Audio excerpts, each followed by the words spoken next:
okorikoka udene okorikoka udene si na ebe onye na-atagharị akwụ ka ọ na-afịgharị ọnụ. Ndị be anyị wee sị na mgbada dala ibi bụ ụlọ dị nta.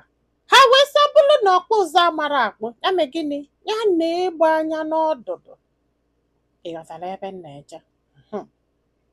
Ọ bụrụ na ịta m alụ n'isi ịsọgha ajị, mma ataghị n'ike, mma nsọ nsị. I'm telling you. Ọbịa bụrụ ma ịbụlụ nwaanyị wee bụlụ nwoke, iwee mụọlụ m nwa abụrọ nke m, nkịta ga-alachapụ mụ na gị na-aba anya. Yes, nkịta ga-alachapụ mụ na gị na-aba anya. Achọrọ dị m ịma olesi ma ọ na m abụrọ nwoke, olesi ma ọ na m abụrọ nwoke. And etu unu fụlụ m, the last thing m ga-eme n'ụwa bụ ịmụrụ nwoke nwa abụrọ nyanwa nwe. M chọrọ ifeghalị, m ga-amụsịlị gị nwa bụ nke gị. Do you understand? At least I owe you that. Make sure that na nwa ọbụla m mụrụ bụ nke gị. Olesi ma anyị nwere nsogbu, olesi ma o nwere ife ịghọtago kọstụlụ ya, mana ọ bụrụkwa nke nọọ nnọgide emepe m ụkwụ mụọrụ nwoke nwa abụrọ nkie. Ụmụ nwaanyị ụfọdụ amụrọ m ijele ike ịkpa ighebe utu tụlụ ime buru ihe batabe di gị mụọ ya kwachabuo anya. Nwoke a na-azụ nwa abụrọ nkie.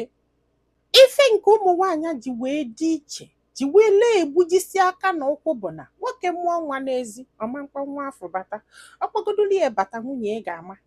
Do you understand? Nwunye agbagolu na nwa abụrọ nwa ya na nwa bụ nwa di ya mụrụ n'ụzọ. Mana nwoke nwere ike dobe nwa n'ụzọ na-efe ide na-eme ife niile ma nwunye ya mana yọba ebe na-eje, which adịrọ right. Ana m akọndem ya, mana the worst part of all these things bụ na ị ga-amụrụ nwoke nwa abụrọ nke ịma ife na-aza na nwoke nọ na-azụ nwa na-ehope na-love na-care for this child.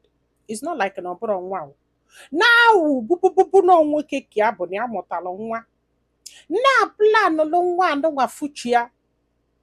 Anọgide ofu anụ ọfịa dịla nsị nkịta lifọl nsị anyụkọrọ ọnụ ibelibelizin mara akpa susu ọnụ ezuzuru bịa si na nwa afọ bụkwanụ nke for that na ya chọrọ nwa ya.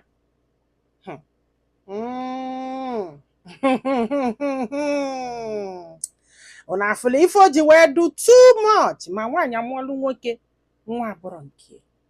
Do you understand?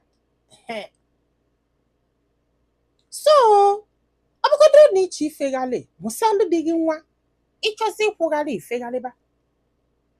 Why would you do that? Ị na-amụ ya ka idobele enyi gị nwoke di gị zụsịa ka ọ bịa kpọlụ like kedu ife ibu n'uche wee mụọ nwa afọ? Ị hụrụ amakwa nọọ amụrụ m ụdị ya na-akpọ ska ya the highest of it ka ọ bụ iska ya the man gwogwo. Apịatago chai ịma enwere m ike ịgbaghalụ gị ife niile o, mana ịma ime ọlụ m nwa abụrọ nke m.